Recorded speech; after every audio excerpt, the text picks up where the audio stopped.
northeastern North America that has been cut over by diameter limit and other kinds of exploitive cutting. And the question is, if you have one of those areas, if you're managing one of those areas, what can you do? Back in the 1990s, the New York Society of American Foresters asked the question, what's happening during timber harvesting in New York State? And this provides us with a model for a much broader area. The little white spots you see on the map there show the locations of the stands that were sampled. These were stands that had just recently been cut. We looked at what the owner had removed from the stands and what they left behind, and then used a series of criteria for determining the nature of the cutting. The residual stocking measured in basal area left behind, the variation in stocking from one place to another, in other words, how patchy or how uniform was the residual stand, whether the cutting had retained desirable species, if there was a change in stand diameter, the average size of tree. Now we could do that by having measured the stumps as well as the residual trees, and with the stumps we could recreate what the pre-cut standard looked like. And we also looked at the change in saw timber potential by evaluating the basic condition of the residual trees. Rather than look at any one of these items, we asked what was the composited evidence. If you put all of that together into an overall evaluation, what really does it tell you? So we gave each stand a numerical rating, and they were good, mixed, or poor. The good stands went from 0, which would be perfect, to 1.5. You see that displayed on the bottom. And then the mixed stands for 1.6 to 2.2, and the poor ones for greater than 2.3. A score of 3 was really awful. The lines at the bottom show the relative proportions of stands, that the spread of points for these different stands. Now here's the actual representation of the good stands, the people who had left behind a good stand, about 2 out of every 5, 38%. A good stand showed that it had been treated by silviculture or something similar to that. It had a high potential for future production and sustainability for a variety of values. It would look like this, for example. This is particularly an uneven age stand that it had a cutting. So we said it's sustainable with common silviculture. In the middle was about 50% of the areas that we had evaluated, and I call these Silviculture Purgatory. Now the mixed stands, they were modified and mediocre. They were potentially fixable given appropriate treatments, but some opportunities for values out of the forest had been lost or had been minimized by virtue of the past cutting. And you see an example of a stand that had been given a diameter limit cut where there's some promise for the future, but not all of the opportunities remain there. These are the purgatory stands. Now most of that was the result of diameter limit cutted by removing the large and valuable trees and extracting the value for short-term gain without regard for future production. The worst were the poor stands, and fortunately there was only about 13% of those in that condition. Rough and ragged, degraded, dismal, leaving few options for the future. These are really bad stands, and you see here an example of one of the ravaged stands. Little potential for the future, but again, about 13% were in this category. Now, the diameter limit cutting had really closed the door of opportunity after the goats got out, and that shuts down options for the future. Generally, if we looked at conditions in the mediocre and the poor stands, we're missing the best trees, we're left with the rest. The residual stocking was patchy, lots of open spaces, crowded spots. The growing stock left behind was a poor condition, as you see from this photograph. Often these stands that had been really hammered had poor trees with little commercial value into the future. And in many cases where the diameter limit had taken out trees 12 inches and bigger, a common thing, then there were very few trees that were left behind old enough or big enough and vigorous enough to produce seed. Now the consequence there is that the regeneration after those cuttings may be limited. And further, if the regeneration doesn't occupy the ecologic space, then interfering plants will fill that void. And so we often see herbaceous plants. If there was a beech understory, it has flourished. If there was striped maple, it would have flourished. So the question really, having identified these conditions, what can we do to salvage the future? What would it cost? And what would cost the least and have the best payoff for a landowner? And most important, what would satisfy the objectives of a landowner? And from that, we then would try to design a rehabilitation plan. It was clear from the inventories we've done and things that I've looked at subsequently that the very first step is to make an inventory. And here we have to assess not just the residual stand, the overstory trees, but also regeneration potential. I would like to look for things like trees that were at least codominant, trees that were in the main part of the canopy, so that they have a good full crown, that they're fairly vigorous. They should have at least 25% of the height in live branches. That gives us some growth potential into the future.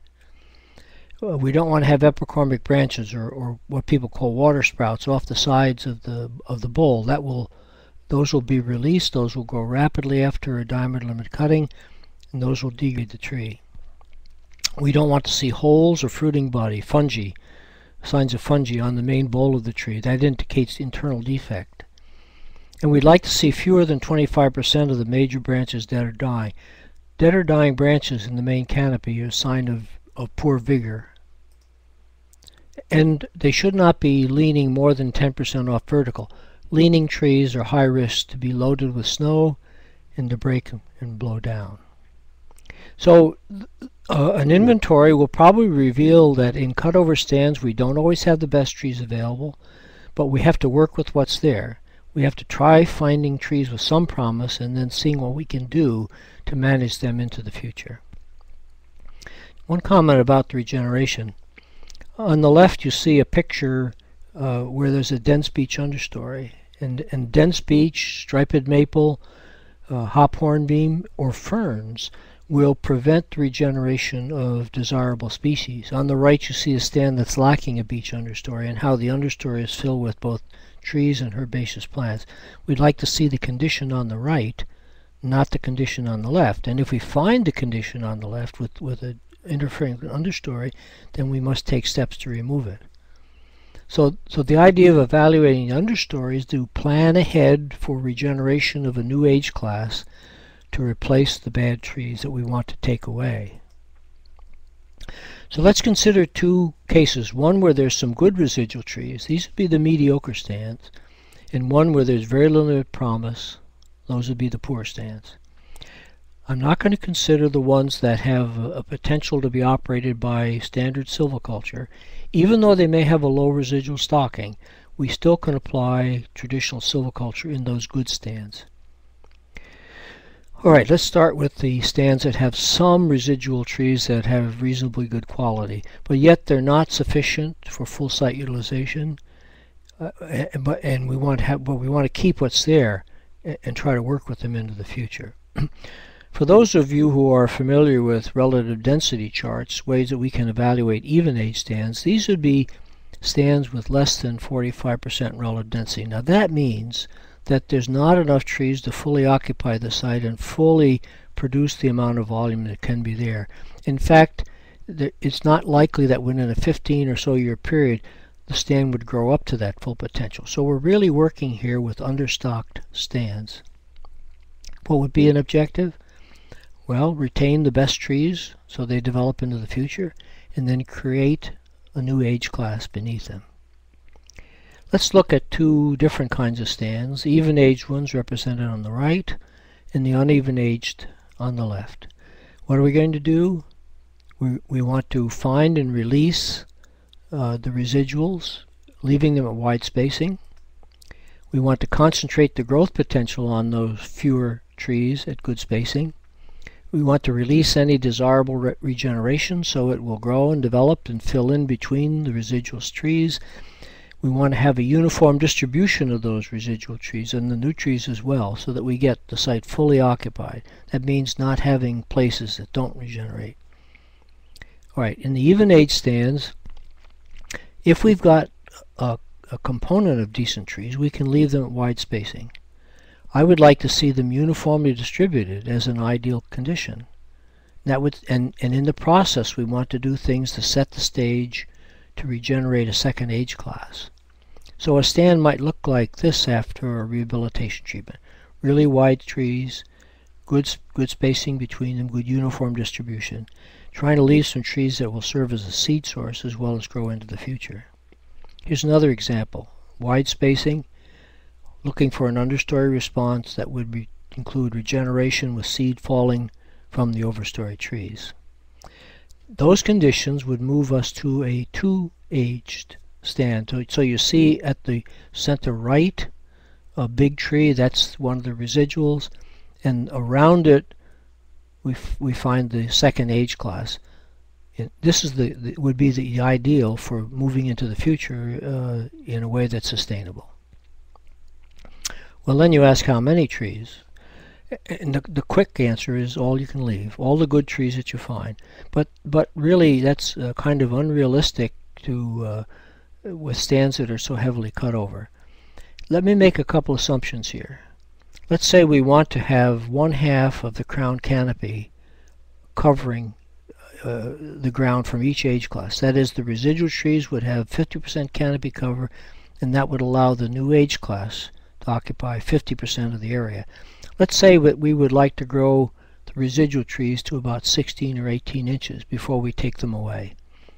If so, those trees at maturity would have a crown radius of about 15 feet. Now we can work with those figures, and it would take a tree at about every 40 feet to give us appropriate stocking with 50% canopy cover when those trees reach 16 to 18 inches in diameter. It turns out that that's about 30 trees to the acre, and in terms of basal area it's about 20 square feet. So you want to have a 40-foot spacing, about 30 trees per acre. That would be the idealized stand to leave behind. Now in some places we have regulations that would require a permit to drop stocking to that low level. In the Adirondacks, in parts of Vermont, New Hampshire, Maine. So if you're operating under those constraints and want to bypass the real expense of getting a permit, then just go ahead and keep some extra trees between these crop trees. Fill in that space temporarily with trees that will keep your residual stocking above the threshold level.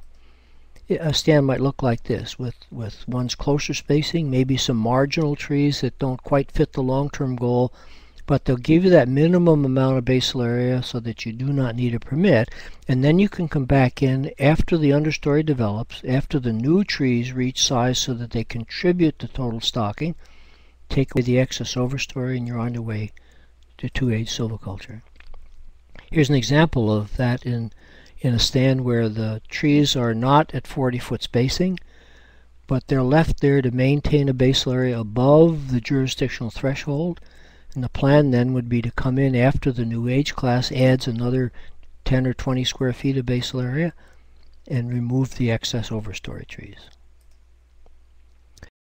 In stands that have been heavily cut over, sometimes we get a lot of surface disturbance, and that may lead to interfering understory, for example ferns, as you see here.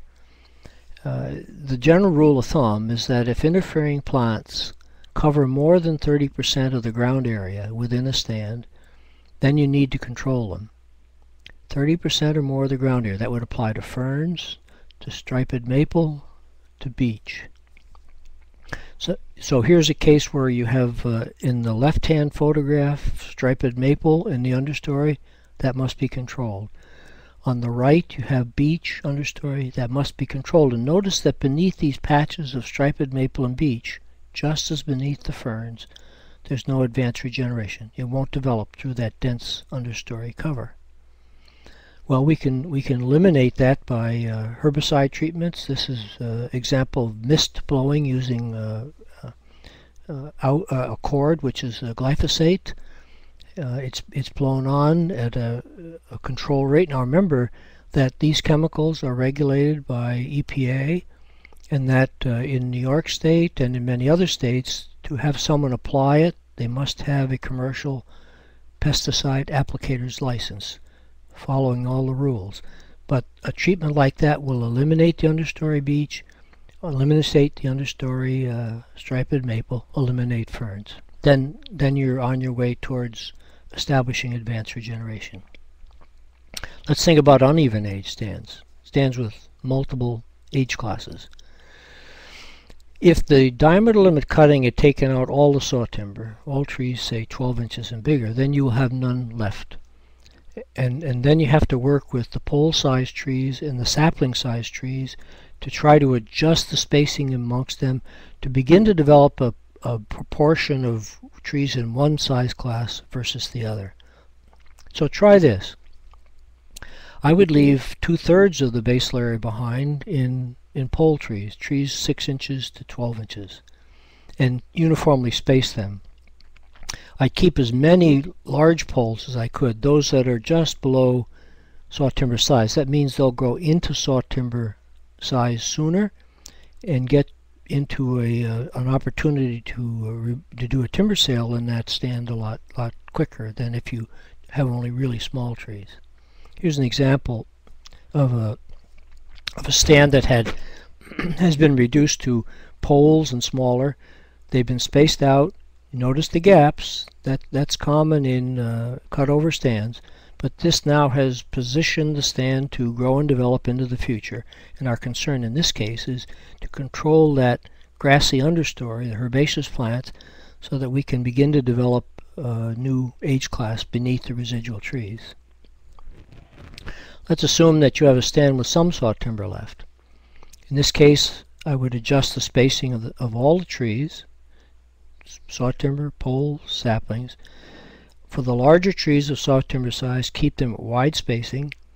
I'd begin balancing the age classes. That means I'd begin to have equal area in saplings, poles, and larger trees. And I would also want to start a new age class. If there's advanced regeneration, there's seedlings in place, I can release them. If not, I want to establish new trees to fill in the voids. If you're familiar with basal area, here's a possibility. Leaving 50 to 55 square feet of basal area. That's very low for an uneven age stand, but it would get us started. I'd leave about 20% of the trees in the pole class, in sapling class. I'd have about 35% of the stocking in the pole class and about 50% in trees 12 inches and bigger. This would be about 150 trees to the acre, and would be a residual tree at about 15 to 20 foot spacing. For every 10 square feet of basal area you can leave above 50 to 55 square feet, you'll be able to come in 5 years sooner to do a timber sale. So a stand given this kind of treatment might look like this. We spaced out the small trees, left big trees at wide spacing, getting seed from the big trees, hoping on into the future. Well, let's think about that new age class. We'd like to have those big trees supply seed to fill in the spaces. And if you have advanced regeneration, seedlings present beneath these uneven age stands, then a cutting of the kind that I've described would release that. It would grow and fill in the open spaces. But many times we're finding in cutover stands that there's a dense beech understory or striped maple or hop hornbeam. And if you have something like that, nothing will regenerate beneath that dense understory of interfering trees. So you need to do site preparation here, and that means removing that dense beech understory, the striped maple, the hop hornbeam, the ferns. Just taking that out will change the patterns of light within the understory and trigger a response of sugar maple and northern hardwoods, given that there's a seed source in the overstory. You see the difference in the upper left where we've just taken out the beech understory, and in the lower right a stand that had the understory removed and the response of seedlings that's developed thereafter. Well, that's a general pattern. Now let's see what an actual rehabilitation treatment might involve. and some different options that we could use here. I want to use an example from Quebec. This is the work that Jean-Martin Lucier, Philippe Mich, and Daniel Pin have developed. Now they work with large areas of forest, commercially managed forest, so their treatment areas are very large. These are stands that have had past diameter limit cuttings, leaving behind some poor residual trees represented here by the orange, but also have regenerated some younger trees represented by the green and may have an understory of some advanced regeneration represented by the small blue trees. Notice these stands have a patchy or irregular distribution of residual growing stock. That says to Jean Martin and his team there's not likely a single treatment that we can apply in the stand. Rather, we have to capitalize on our understanding about the variability and design treatments that will treat different kind of condition classes that we find in the stand. So you might have a condition like this where there's some open spaces. There are places where there are dense clusters of trees. There are places where there's advanced regeneration, others where they're not. And a stand evaluation and inventory would help you identify the range of conditions that are existing in this cutover stand. Because they're working with large areas, they operate with feller bunchers, these mechanized harvesting machines. And they've gone one step farther and said, you know, the operator has to make the choices here. These are skilled people who have been trained in choosing trees to cut and leave. So they say the decision for a feller buncher operator is the area immediately surrounding the machine. And that machine can reach out 35 feet. So if you envision a circle that's 35-foot radius surrounding this feller buncher, they want the operator to make a decision about what to do to treat that area. And they give the operator maybe 3 or 4 options. Here's an example of some. One of the options might be low-density partial cutting, where they find patches of good trees. They want to thin those out, leaving the acceptable ones to promote their growth and development. They might have places where there's only poor trees left, but yet there's a good understory of established seedlings. Then let's take the whole overstory off and promote the development of those small seedlings within that 35-foot radius circle. In other places, they may have to do a heavy partial cut to get more sunlight on the ground, perhaps do some site preparation to establish new trees. In another case, they may say it's not appropriate to do any overstory cutting. There's just too much interference. We need to build up advanced regeneration first, so let's eliminate the interference and promote advanced regeneration, and then sometime in the future we'll do some cutting in the overstory. Now, in their operations, they want to come into each stand 3 times.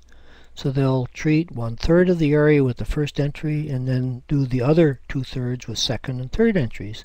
So the first step for them is to lay out the pathways that the feller buncher operator will drive, and that's represented here by the purple lines. The individual would drive in the one line and come back out the other. Again, remember that they're treating only the area within 35 feet of the feller buncher. The places in between those drive strips will be left until the next entry, and the operator will stop every interval and decide what to do in that 35-foot radius circle. So here's an example. They go through the stand, and at this point they say, well, there I can do a partial cutting, releasing that green tree so it grows well into the future. And on the way out, when they get to that point, there's only poor trees, but there's good, well-developed advanced regeneration, so they take the overstory completely off. If you took a stand-wide view, then it might look like this. Again, you see the lines of treatment plots. On the left, 1, 1, 2, 2. Those are the options that the feller buncher operator decided on. Then they came back out the next row, 1, 2, 4. Those are the options that the operator chose, and went back in the third line, 3, 1, 1, 2, leaving those 3 strips rehabilitated then for the future. Well, here's the second entry. Now they're going to go in and out the blue lines. So what do you do now? Well, on the left they did a partial cutting to release that nice green tree and the two blue ones. In the middle they did another partial cutting to do the same thing. And on the very right they had only poor trees in the overstory, advanced seedlings in the understory. They took off the poor trees, left the good ones behind. And those will grow into the future. And then they can come back in and do a third entry and treat the rest of the stand, taking off that orange tree on the right, thinning out the area to the left between the blue and the purple line.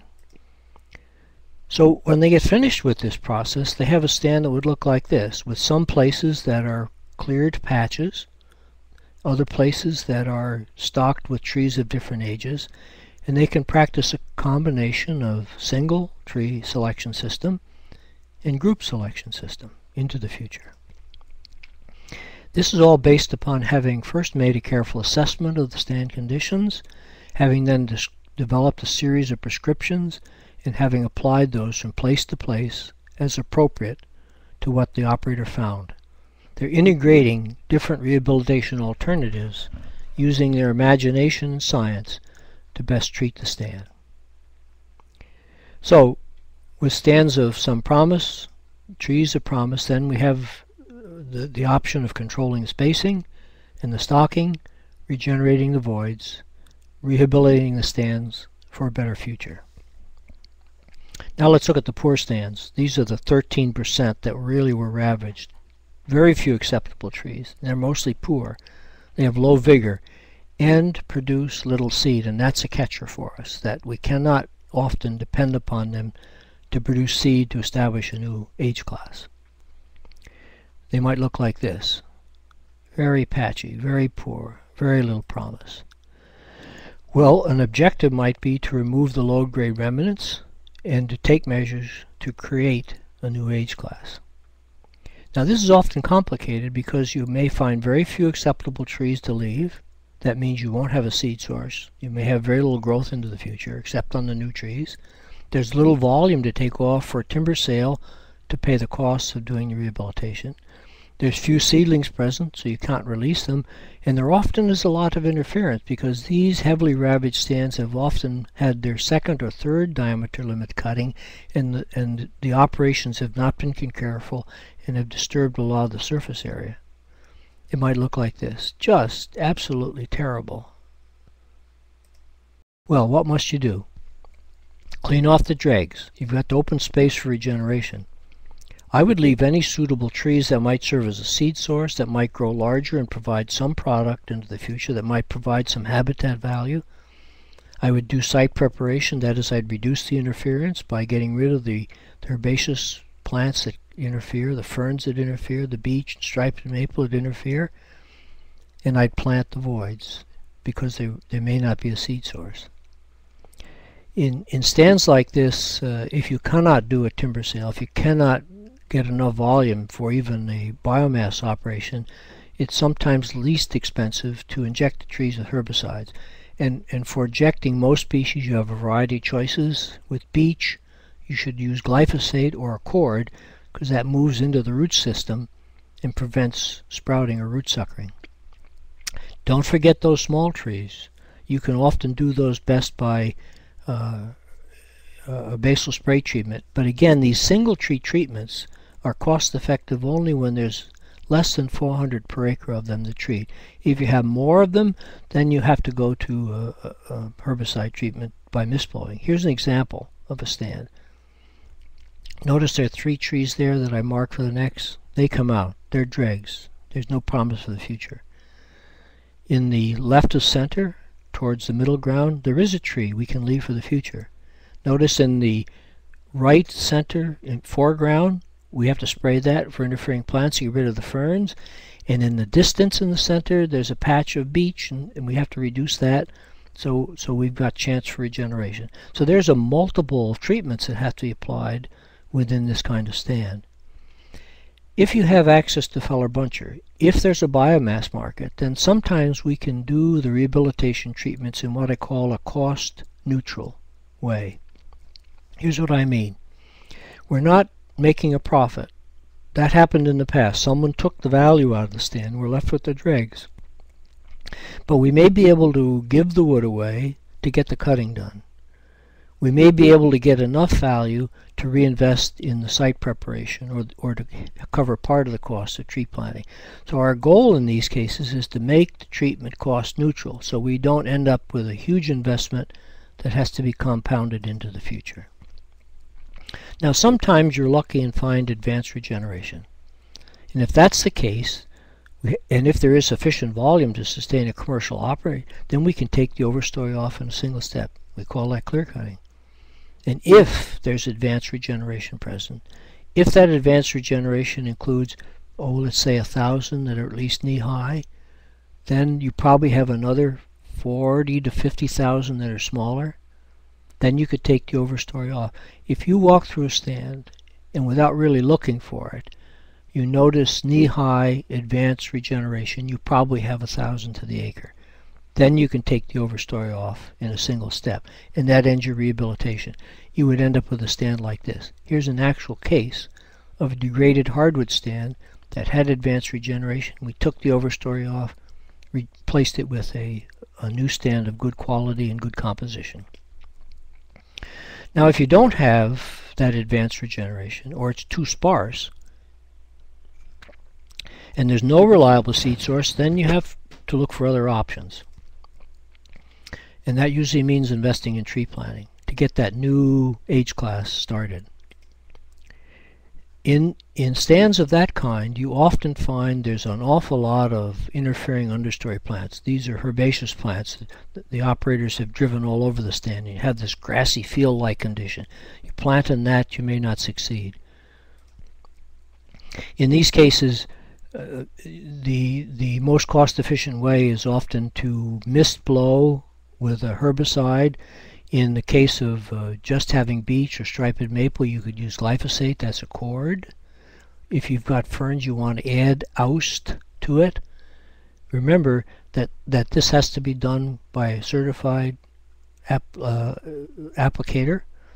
The cost would be $150 or $175 per acre, but it would give you the result that you see on the lower right.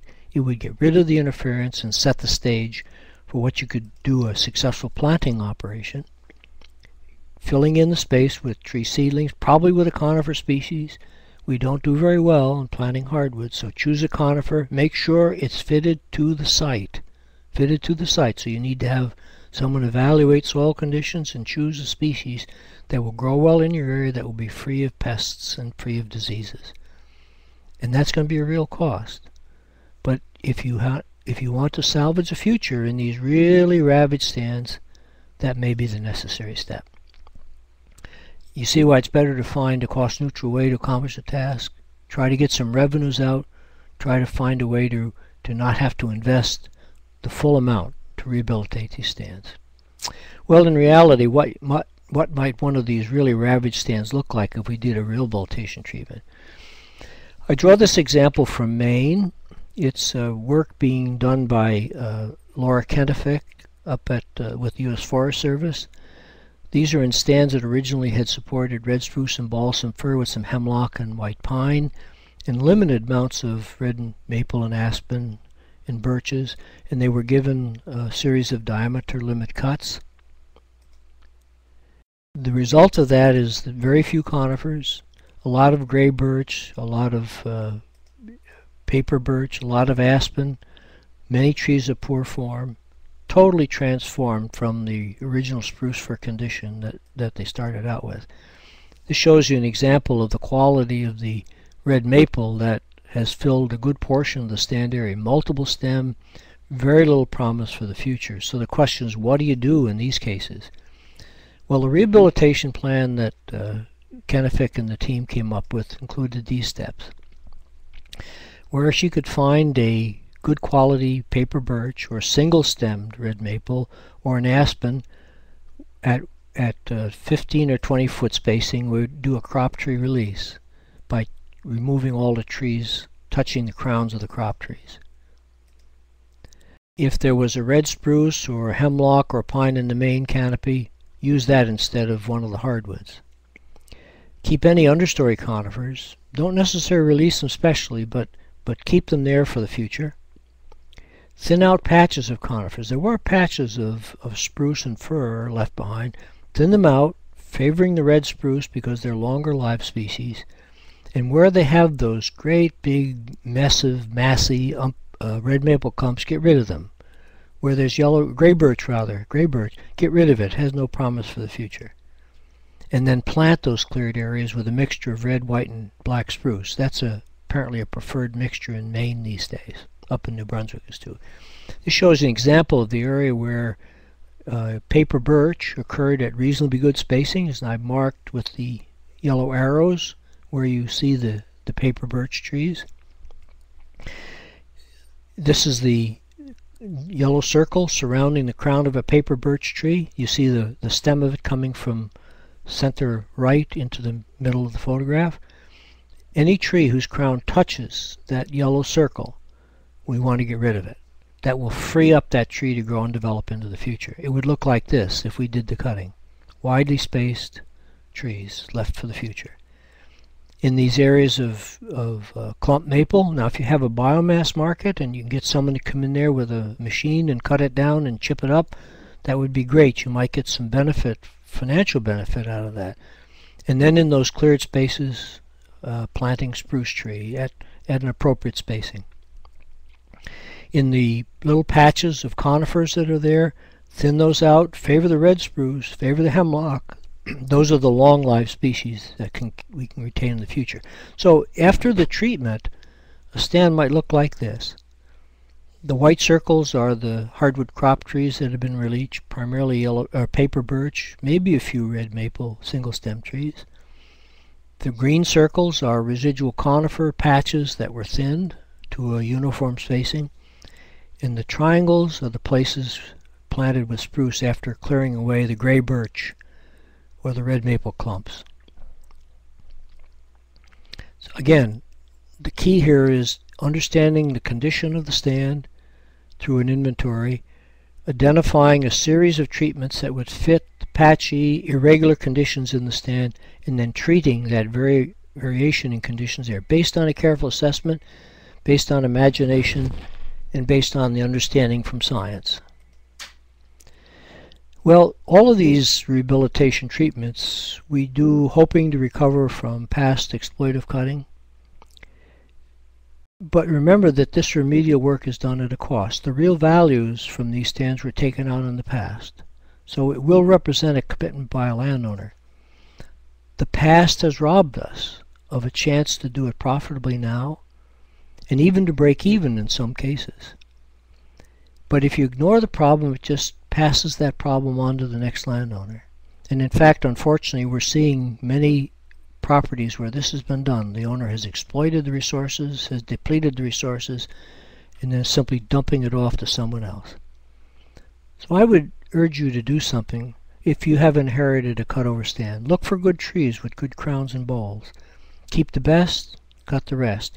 Cut a minimum operable sale. Keep all you can, but cut enough to make an operable sale. Leave those residual trees at uniform spacing. Take measures to start a new age class. Do the site preparation. Get rid of the interference if that's necessary. And look for ways to make the rehabilitation treatment cost neutral. You know, we have a choice. It's best to practice silviculture in the first case, lower right. But if you've been dealt a bad hand, upper left, then I would hope you could commit to rehabilitation treatment. We really have only limited published information about these rehabilitation treatments, and at the end of the slide series you will find some references that you could draw upon if you want to do some more reading about this. Well, Peter, those are my comments, and I'd be glad now to answer questions. Okay, well, Ralph, as you're reading through the questions, thank you. I'm going to post a couple of hot links that people can access. One is for anyone who is seeking continuing education credits and wants a certificate to verify their participation. That will be what shows up as the CEU registration.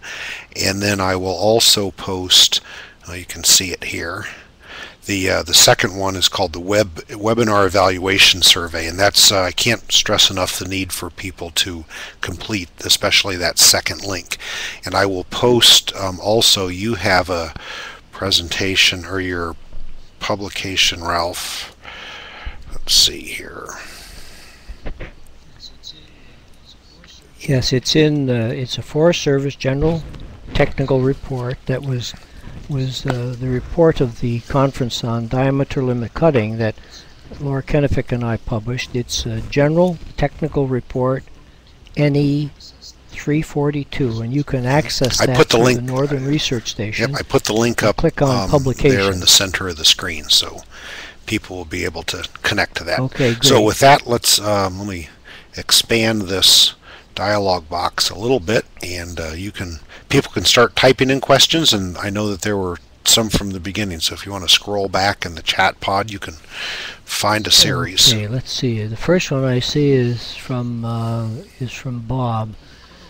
Do the cutover stands have the same owner after the cuts? If so, would their objectives change all that much?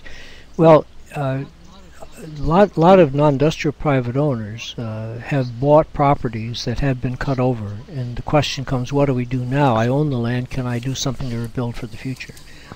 I've been on some lands that have been purchased by non-profit groups, lands that have been badly cut over by investment companies and others, and they want to know, what can I do now?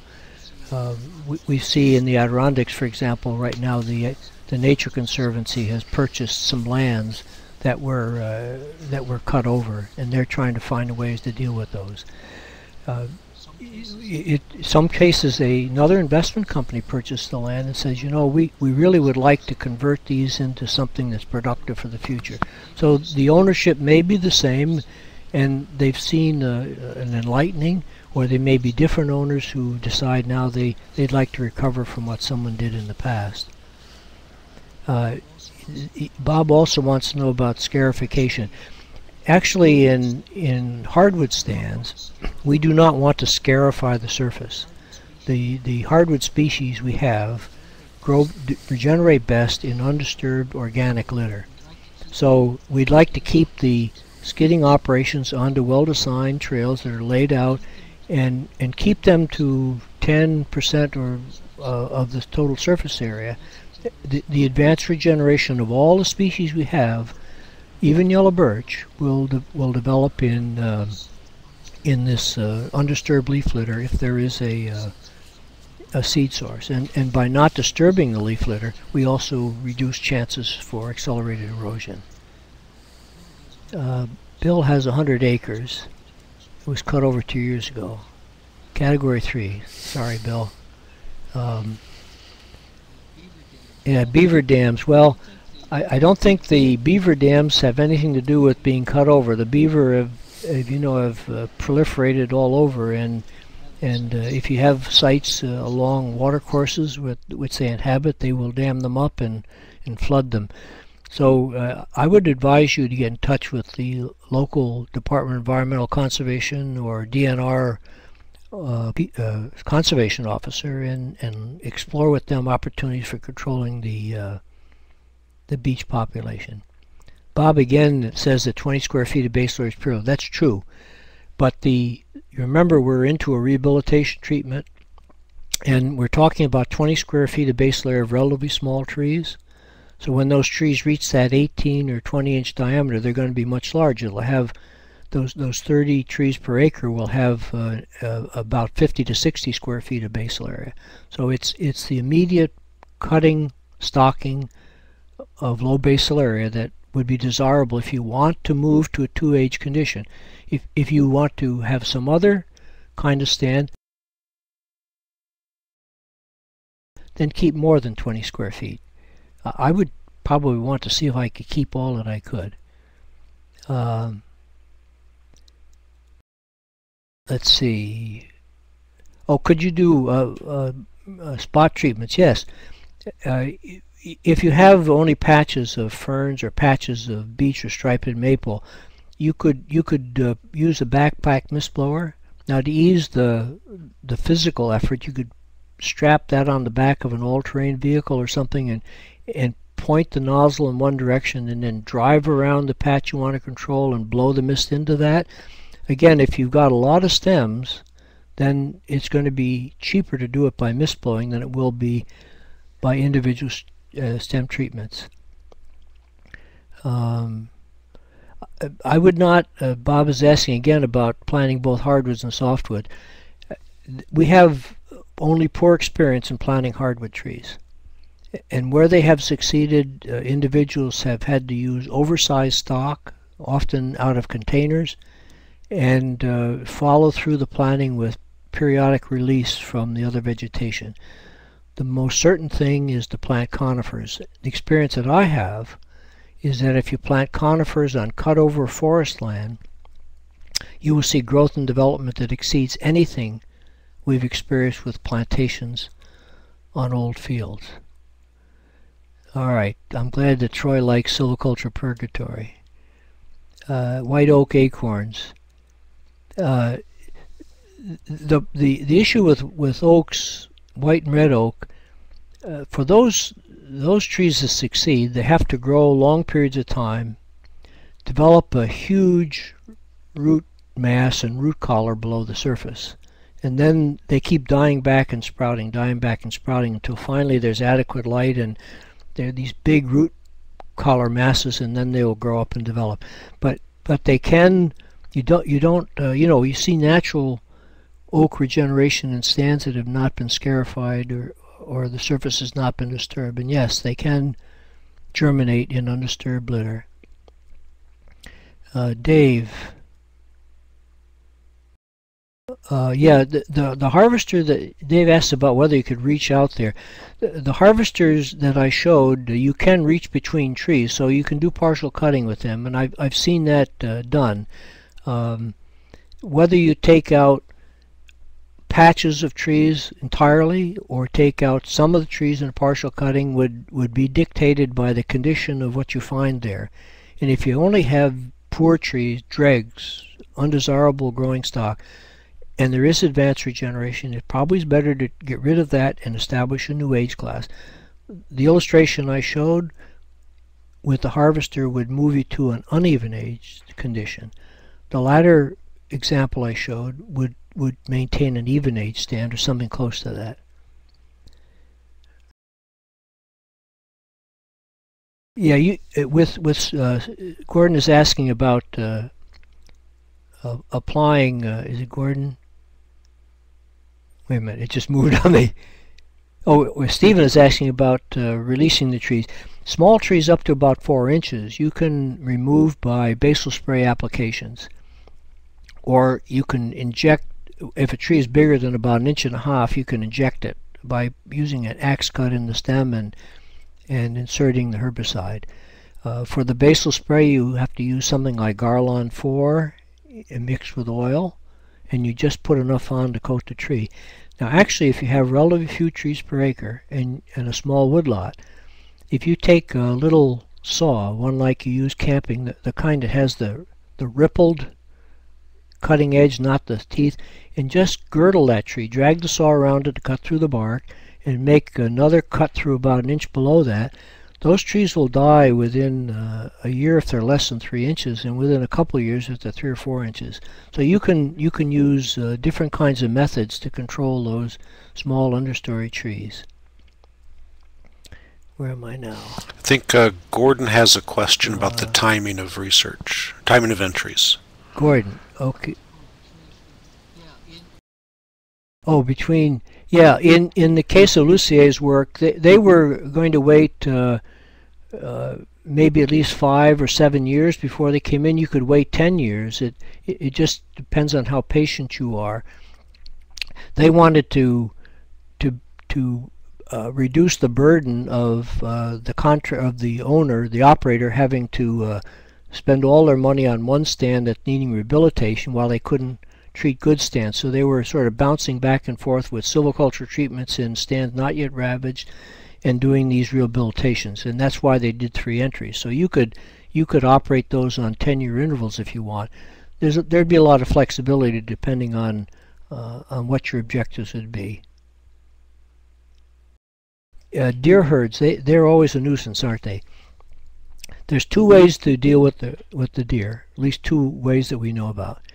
You can put up fences, and using the electric fences, the low impedance wire, high tensile strength wire, that has proven very effective in northwestern Pennsylvania, but it's really expensive. It's really expensive. An alternative is hunting, to shoot the antlerless deer. You cannot control the deer population by shooting bucks only. You have to shoot the females of the population. And in New York State and Pennsylvania and other places where deer browsing is a problem for silviculture reasons, you can work with the state agencies to get special hunting permits to hunt antlerless deer. That's proven to be the best option for controlling deer density. But remember, you have to do that in advance of the time you want to do your rehabilitation treatment or any silviculture treatment. You have to get the deer density down before you can effectively apply these treatments. And that may take 3 to 5 years to control deer density. Glyphosate. The reason for using glyphosate on beech is it's the one chemical that moves into the root system and controls root suckering. The other chemicals like Garland 4 and imazapyr don't move into the root system, don't control root suckering. And with the place we tend to find lots of beech root suckers are in stands that have been devastated with beech bark disease. So we need to get rid of those trees. They're only going to grow up and be infected again. We need to clear out space so we can regenerate new age class. And glyphosate, called a cord, is the only chemical that effectively will control that root suckering. Yeah, steep slopes, well, they're difficult, aren't they? I don't have a lot of experience in them. The ones that I've been on here in central New York, the foresters have laid out trails along the contour. Those were often dug trails so that the machines could operate safely, and then they've dropped their skidder cables down the slope and pulled the wood up to the skid trails. In places like West Virginia, they've tried cable yarding, where they drop a cable down the hill and then drag it up with a yarder. I would say if you've got those kinds of slopes, you ought to call in a person who has experience in operating those steep slopes and get their advice to help you design an appropriate harvesting plan for those slopes. They need to be treated with care. Frank wants to know about using stump sprouts as a regeneration source. In themselves, stump sprouts are not bad. They grow much more rapidly than seedlings.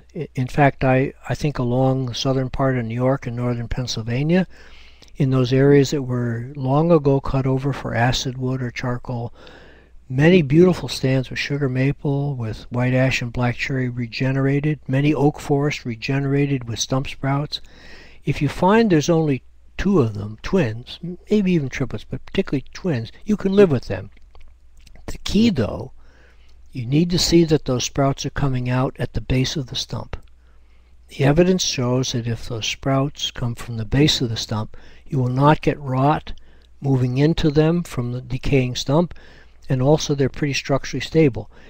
If the sprouts come out of the side or top of the stump rots away, it leaves that new tree hanging on a weakened base, and they often will fall over. So if you have low origin stump sprouts and maybe only 2 to a clump, you can live with them. They'll be perfectly good trees. Prescribed fire, Tony. Well, I've tried prescribed burning to control beech understories. I think you get the same thing with striped maple. We found that because of the weather conditions, spring was the only time when we could get adequate window to burn. And the problem then is that the leaves have not come out, so all the carbohydrates are still stored in the root system. So you burn off the top. It's just like cutting the trees off in the winter.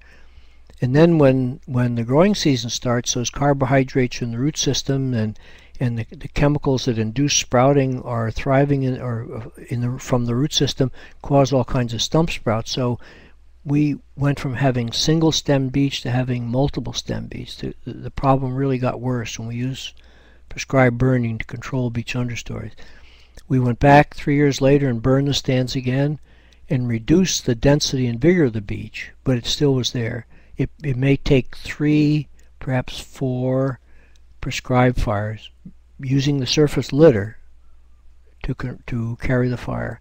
So I don't think it's a terribly effective way to control these understory species. You're also killing off desirable regeneration. Herbicides are much more certain to work.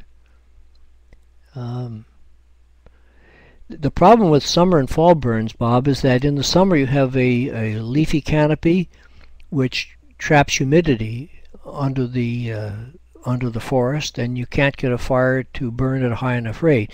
If in fact the leaf litter is dry enough to carry a fire, then it'll often burn right through the whole organic layer and damage roots. So the spring fires, we would burn just the upper organic layer, just last year's leaf fall. Once it had dried, in the humus, the rotted organic material below it would stay moist. That would protect the roots. So summer fires usually are what we call ground fires. They burn all of the organic layer off, and that's highly undesirable. Not only exposing the soil for erosion, but also damaging the superficial roots, which is in fact where most of the nutrient uptake comes.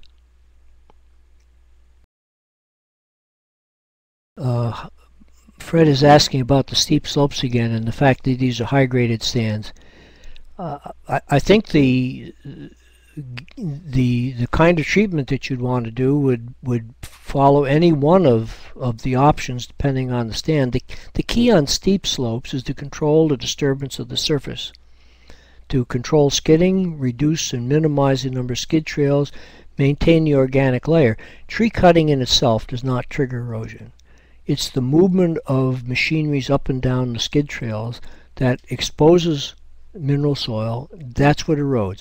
When you finish logging, you need to be sure the contractor puts in water bars so that water never flows down the trails because it's disrupted off into the organic layer. You want to be sure that the logging is done in times of year when the soils are well drained and will support the machinery without rutting. And the best time would be in the winter if the soils are frozen. That's the best I can say about those steep slopes.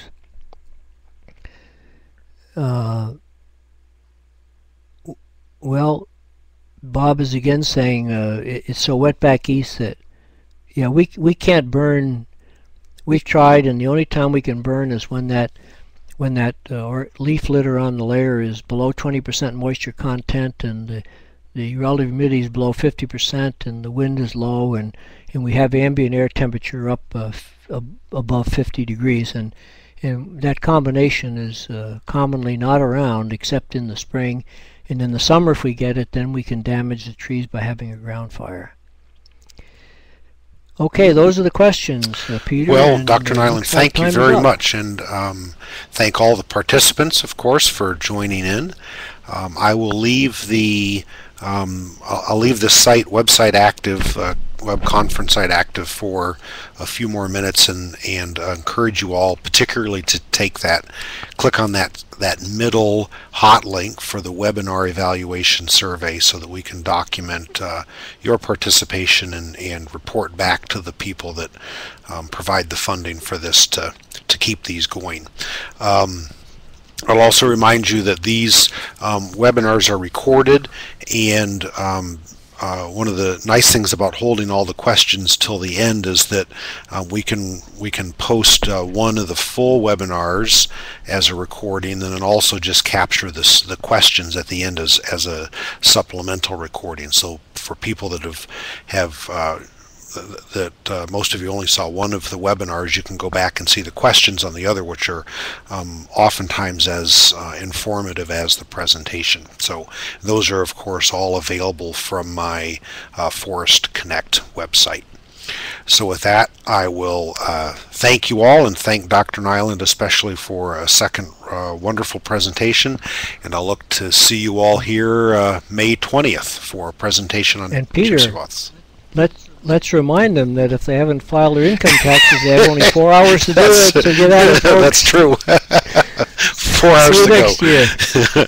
Thank you, Ralph. Have a good evening, and You're welcome. thank you all. Good night to all.